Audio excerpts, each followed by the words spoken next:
وعلى عاقبة للمتقين والصلاة والسلام على رسول الكريم أما بعد فقد قال الله تعالى وقال في كلامه المجيد والقرآن الحميد أعوذ بالله من الشيطان الرجيم بسم الله الرحمن الرحيم وأما بنعمة ربك فحدث صدق الله العظيم إن الله وملائكته يصلون على النبي يا أيها الذين آمنوا صلوا عليه وسلموا تسليما الصلاة والسلام عليك يا رسول الله الصلاة والسلام عليك يا حبيب الله محترم سامعین آج مجھے منشی کی جانب سے جس موضوع پر لبو کشائی کا موقع دیا گیا ہے وہ میراث شریف اس بات کے بارے میں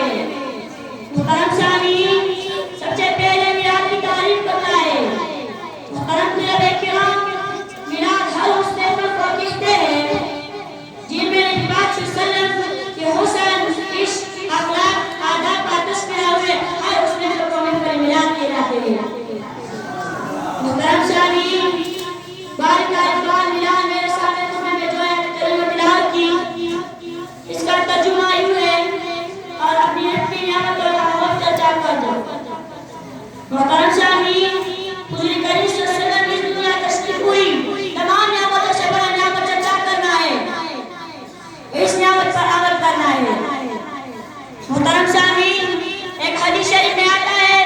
بخاری شریف حدیث جلد نمبر 2 کتاب نکاح میں حدیث موجود ہے کہ بڑھاپ جو قرآن کافر ہے اس کے بارے میں قرآن مجید میں ایک اوپر سورت نازل ہوئے جب نبی کریم صلی اللہ علیہ وسلم پیدا ہوا تو اس کی لونڈی سوبیا نے اگر ابو کو خبر دیا نبی کریم صلی اللہ علیہ وسلم پیدائش کے بارے میں تو ابو لہب اس خوشی میں اپنی لونڈی انگلی سے اشارہ کیا کہ جاؤ تم آزاد ہو جب ابو لہب مر گیا تو اس کے بعد خانہ نے بہت بری حالت میں دیکھا جب ابو لہب اپنی لونڈی انگلی سے اشارہ کیا کہ جاؤ تم آزاد ہو جب ابو لہب مر گیا تو اس کے بعد خانہ نے بہت بری حالت میں دیکھا جب نبی کریم صلی اللہ علیہ وسلم ولادت کے خوشی کے بدلہ میں نبی کریم جب نبی کریم صلی اللہ علیہ وسلم پیدا ہوا تو اس کی لونڈی سوبیا نے خبر دیا نبی کریم صلی اللہ علیہ وسلم پیدائش کے بارے میں نبی کریم صلی اللہ علیہ وسلم پیدائش کے بارے میں جب ابو لہب مر گیا تو اس کے بعد خانہ نے بہت بری حالت میں دیکھا جب نبی کریم صلی اللہ علیہ وسلم پیدائش کے بارے میں